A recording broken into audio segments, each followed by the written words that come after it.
ادا کریں.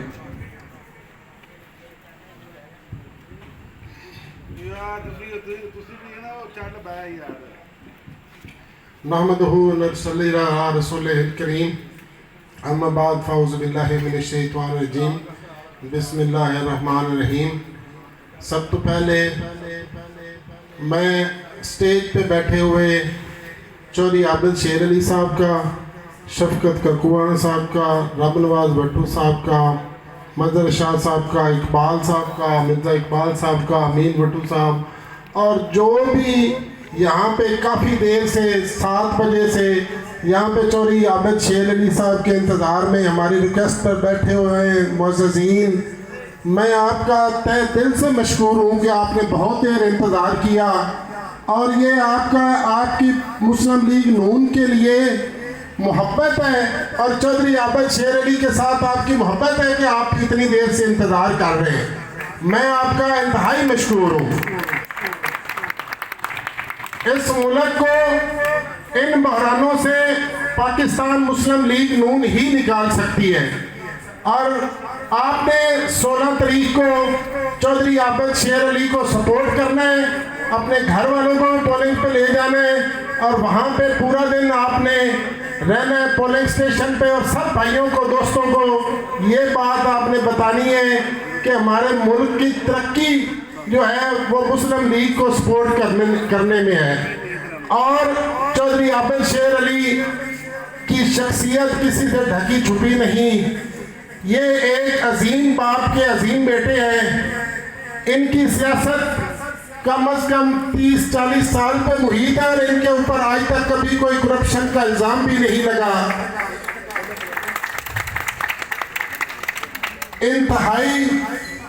انتہائی قابل آدمی ہیں، اور آپ کی سپورٹ سے یہ قومی اسمبلی میں انشاءاللہ قومی اسمبلی میں پہنچیں گے، اور آپ کے علاقے کے جو بھی مسائل ہیں انشاءاللہ وہ ترجیحی بنیادوں پہ حل کریں گے. میں آپ کو یہ گارنٹی دیتا ہوں. میں آپ کے ساتھ ہوں، اور اللہ تعالیٰ نے موقع دیا چودھری صاحب کو، اور چودھری صاحب کو ہم دوبارہ یہاں پہ بلائیں گے. اور یہ آپ کے جو مسئلے آپ کے مرزا اقبال صاحب نے بتائے انشاءاللہ ہم ان سے یہ پورے کروائیں گے. آپ کے ساتھ وعدہ ہے. میں ایک دفعہ آپ سب بھائیوں کا، دوستوں کا پھر شکریہ ادا کرتا ہوں کہ آپ نے کافی دیر انتظار کیا، ورنہ اتنی دیر کوئی نہیں انتظار کرتا. یہ آپ کی مسلم لیگ کے لیے محبت اور چودھری عابد شیر علی کے لیے پیار ہے. بہت مہربانی، شکریہ. جی بہت شکریہ جی. خالد محمود بھٹو صاحب، آپ نے اپنے خیالات کا اظہار کیا.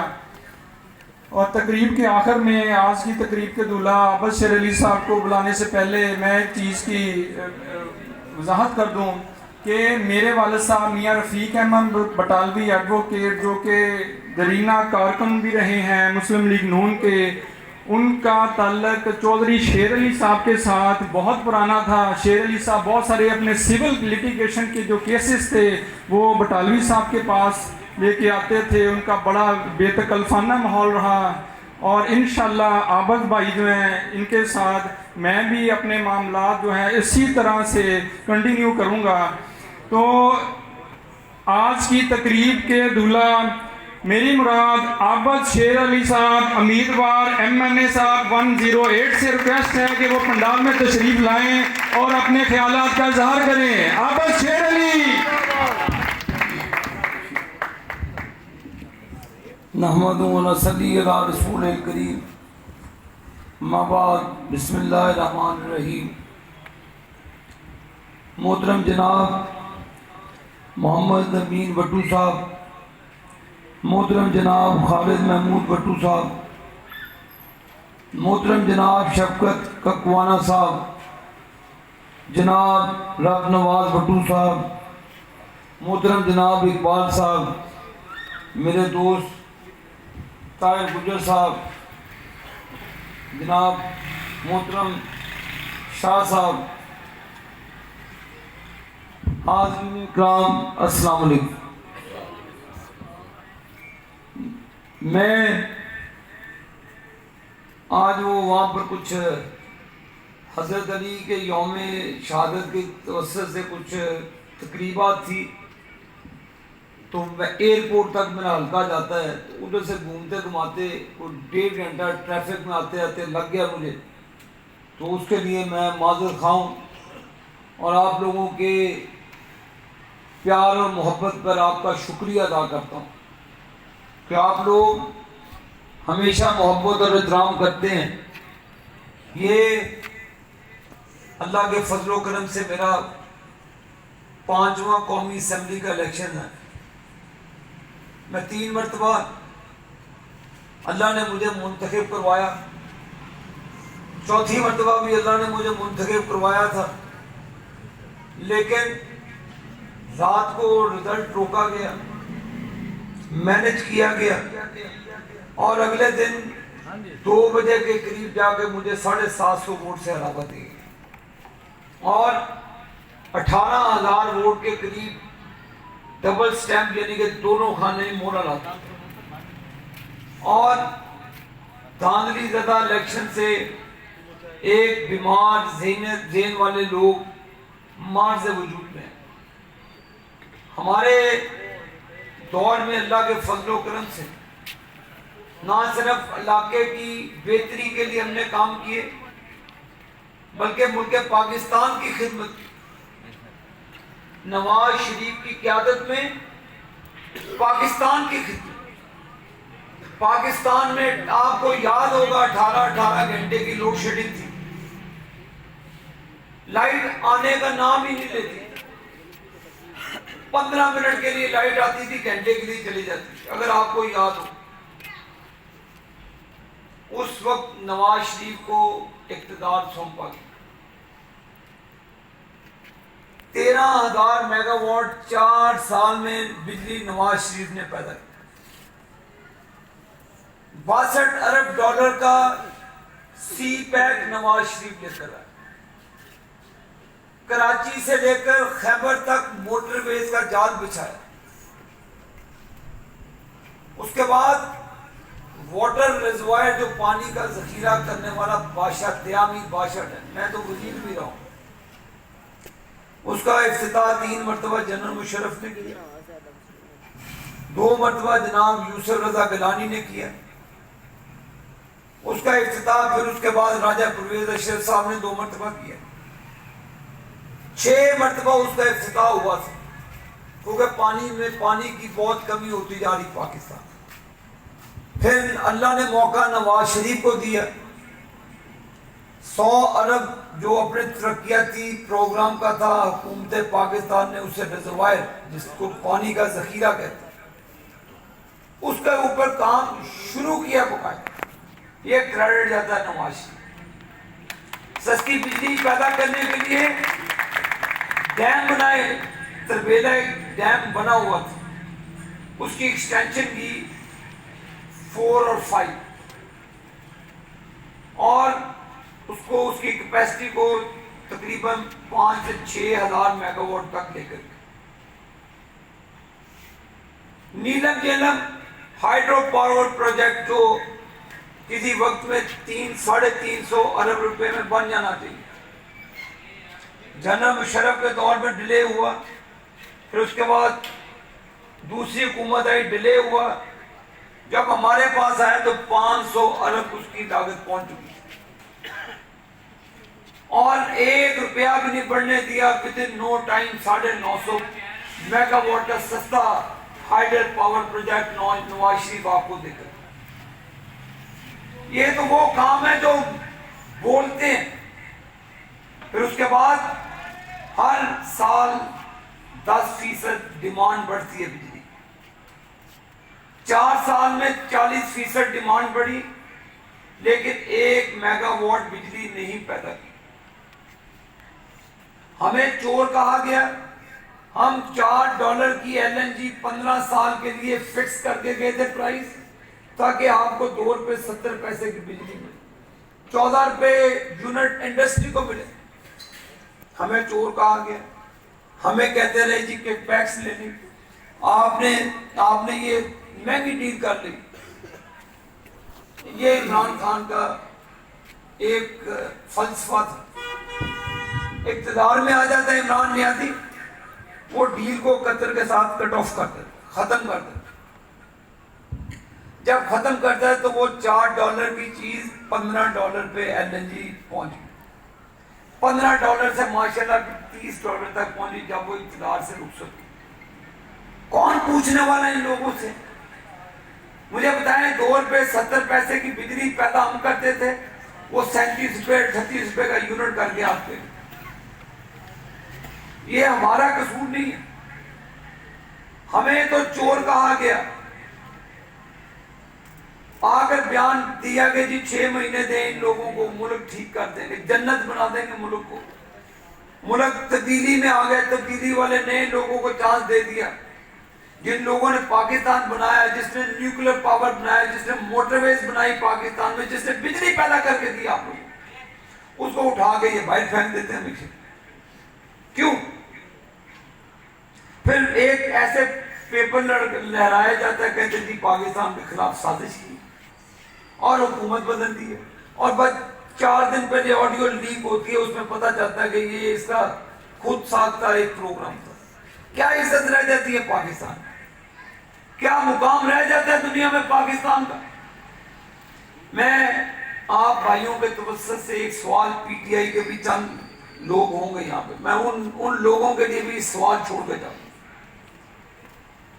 ہم برے لوگ تھے، 71 سال میں اتنا قرضہ نہیں۔ آپ بہت اچھے لوگ تھے، 4 سال کے لیے آئے تھے، آپ نے 71 سال کا ریکارڈ توڑا۔ 71 سال کا قرضہ ایک طرف، 4 سال کا ایک طرف۔ کوئی مجھ سے پوچھے نواز شریف نے کیا کیا، میں کہوں گا جی موٹر ویز بنا دی۔ کوئی مجھ سے پوچھے پیسوں کا کیا کیا، میں کہ جی سی پیک لے آیا پاکستان کے لیے، موٹر ویز بن رہی تھی، پاکستان کے تمام پڑھے لکھے انجینئرز وہاں پہ کام کر رہے تھے، لوگوں کو روزگار مل رہا تھا۔ پاکستان کی اسٹیل انڈسٹری، سیمنٹ انڈسٹری، بجری، ریت، سارا کچھ لوگوں کی زندگی بدل دی اس نے۔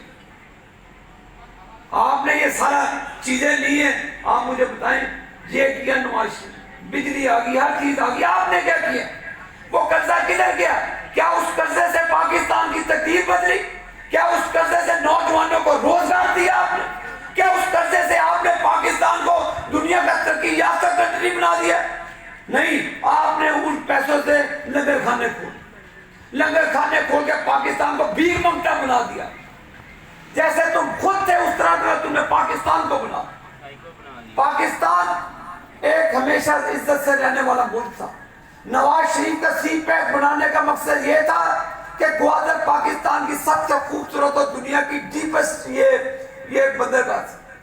یہاں سے دبئی کے بزنس ختم ہوتا تھا، ادھر سے یہ ساتھ عمان کا بزنس ختم ہوتا تھا، سارا بزنس پاکستان آ رہا، سب بزنس پاکستان۔ جب آپ دھکے کھاتے یو اے ای میں جا کے، ہمارے غریب لوگ کام کرتے، ان کو پاکستان میں نوکری ملنی تھی، اس نے لوگوں سے پیسہ لے کر، باہر سے پیسہ لے کر سی پیک روک دیا تاکہ پاکستان ترقی نہ کرے۔ وہاں پہ نواز شریف کی تختیاں لگی تھی، بھائی تختیاں نہیں اچھی لگتی تھی بٹھا دیتے، لیکن جو 22 کروڑ عوام کے لیے سہولت پیدا کر کے دیتے، اس کو تمہیں جاری رکھنا چاہیے تھا۔ یہی سوال میں چھوڑتے جا رہا ہوں، شاید چند لوگ چھپ کے میری بات سن لو، پیٹیے واپس آ جاؤ۔ آپ بھی بڑا ذلیل ہو گئے، آپ لوگ ملک کو بھی رسوا کروایا، اپنے گھر والوں کو بھی رسوا کرے۔ کیا تبدیلی لائے گی بٹو صاحب؟ میں نے کوئی سمجھا دو۔ بے حیائی، بد اخلاقی، بد زبانی، گالن گلوچ علاوہ کی تبدیلی؟ کیا یہ پاکستان ہے؟ ہماری پیپلز پارٹی کے ساتھ بڑی لڑائیاں رہی ہیں، ہم نے سیاست کی ان سے، لیکن کبھی ماں بہن کو بیچ میں نہیں لیا، کبھی کسی کی بیٹی کو پیچھے سے آواز نہیں دیا۔ فرق ہوگی 100 مرتبہ چوری کرتی ہو، پنکی پیر نے کی ہوگی، لیکن میرے قائد نے کبھی ہمیں نہیں کہا کہ بھی ان کو آپ نے رگڑ۔ یہ خوش ہوتے ہیں اندر بیٹھ کے کسی کی بیٹیوں کو آپ رگڑیں، تو یہ فیصلہ آپ لوگوں نے کرنا ہے۔ ماشاءاللہ پڑھے لکھے لوگ ہیں، اچھی سوسائٹی میں بیٹھتے ہیں آپ لوگ، آپ ووٹ ڈالیں گے تو ملک میں تبدیلی آئے گی۔ اب 2 ہی راستے ہیں، یا انتشار کا یا ملک کو آگے لے جانا۔ عمران خان انتشار کے راستے میں، اگر وہ اتنا ایماندار تھا، پھر ایک سوال چھوڑتا ہوں پی ٹی آئی کے لوگوں کو، آپ پوچھیے گا ضرور ان کو میری طرف سے کہ وہ آیا سی پوچھ کے گیا تو 50 ارب روپیہ حکومت برطانیہ نے پکڑا اس کا، آپ کے بھی نوٹس ہوگا، وہ انہوں نے واپس کر دیا پاکستان کو، جی آپ کا منی لانڈرنگ کا کیس تھا، واپس آ گیا ریاض صاحب کا پیسہ۔ وہ پیسے سے لوگوں کی غربت ٹھیک کرتے، ان پیسوں سے آپ نوجوانوں کے لیے روزگار کا بندوبست کرتے، اس پیسوں سے آپ پاکستان کی تقدیر بدلنے کے کچھ اچھے اقدامات کرتے۔ 50 ارب اس صاحب نے کیا یہ کہ 50 ارب کیبنٹ سے منظور کرایا بھٹو صاحب اور ملک صاحب کی جیب میں ڈال دی۔ کمیشن ہی ہوگی نا، جنہیں جہاز دیتے سارے کام کراتے تو کمیشن ہی ہے نا جی، بھی ایسا ہو سمجھ آنی کر ہے کہ میرا کوئی 50 ارب روپیہ میں واپس کر دے تو میں جہاز بھی انہوں دیا، میں مینوں کی میرے پیو کے پیسے، وہ آپ لوگوں کے پیسے ہیں۔ یہ جو بھاشن دیتا ہے بڑے بڑے 62 ارب روپیہ اس کے باورچیوں کے اکاؤنٹ میں آئے، اس کے ڈرائیوروں کے اکاؤنٹ میں آئے، اس کے چوکیداروں کے اکاؤنٹ میں آئے، لوٹا اس نے پاکستان کو کینسر کے مریضوں کے نام پر، اور سارا پیسہ اپنی بہن علیمہ خان کے اکاؤنٹ میں ٹرانسفر کر کے ارب پتی بنا دی۔ یہ ہے ان کی ارب پتی مشینیں، جو سلائی مشینیں چلتی، لوگوں کے پاس آج کھانے کو روٹی نہیں ہے، اور عمران خان کی سیکیورٹی پہ مہینے کے 23 کروڑ روپے خرچ ہوتے، لوگوں کے پاس سبزی خریدنے کے لیے پیسے نہیں، 300 روپے سے کم کوئی سبزی نہیں آتی کلو، تو جناب 5 کروڑ روپیہ ہر روز کے پی کی حکومت اور پنجاب کی حکومت عمران خان کی تشہیر پر ڈیلی روزانہ کی بنیاد پر سوشل میڈیا کے ذریعے وہ پیسے دیتے ہیں کہ پاکستان میں انتشار پھیلے، پاکستان میں تباہی پھیلے، تو اس کی اب ذمہ داری آپ پر عائد ہوتی۔ 16 اکتوبر کو آپ انتشار کی طرف چلنا چاہیں وہ بھی آپ کی مرضی ہے، جب آپ نے پاکستان کی ترقی کا پہیہ چلانا ہے تو پھر آپ کو شیر کے نشان پر مور لگانا ہے۔ تو یہ دو ہی راستے، تو میں بھٹو صاحبان کا تمام جو معززین علاقہ میرے سامنے میرے شاہ جی دوسری ہسی آ رہے ہو، توڑا بھی شکریہ، چاچا ہی توڑا بھی شکریہ بڑا، تو یہ سارے میری پرانی ٹیم، میں آپ سب کا شکریہ ادا کرتا ہوں کہ آپ نے انتظار بھی کیا، محبت بھی کی، پیار بھی دیا، اور میں انشاءاللہ ایک امید لے کر جا رہا ہوں آپ سے، پاکستان کی ترقی کی امید، پاکستان کی ایک روشنی کی امید، نوجوانوں کے لیے خوشحالی کی نوید لے کر کہ اب ملک پاؤں پہ کھڑا ہونا دوبارہ شروع کیا۔ 4 مہینے ہم نے بڑی گالیاں کھائی ہیں لوگوں سے، یہ 4 مہینے قصور نہیں ہے، یہ تو 4 سال کا گند ہے، یا ریاست بچا لیتے یا سیاست بچا لیتے، دو ہی کام تھا۔ سیاست بچاتے تو شاید اب ملک کے اندر خانہ جنگی شروع ہو جائے، ملک سری لنکا بن جاتا، لیکن ملک کو اب ان کے اپنے پاؤں پہ کھڑا کرنا شروع کیا الحمدللہ، ڈالر بھی نیچے گیا، اب تیل بھی نیچے جا رہا ہے، انشاءاللہ آنے والے دنوں میں بجلی کی قیمتیں بھی نیچے جائیں گی، انڈسٹریلسٹ کو بھی انشاءاللہ آج بڑا ریلیف دیا حکومت تاکہ پاکستان کا پہیہ چلے، لوگوں کو سانس جو رکا ہوا یہاں تک آیا ہوا، لوگوں کو سانس ملے، جینے کا سانس ملے، لوگوں کو ایک امید پیدا ہو گئی۔ مسلم لیگ نون نے ماضی میں بھی ڈیلیور کیا، انشاءاللہ مستقبل میں یہ ڈیلیور کرے، تو یہ ہمارا مشن ہے، یہی میری آپ سے گزارشات تھی۔ آپ دوستوں کا بہت بہت شکریہ، پاکستان زندہ باد۔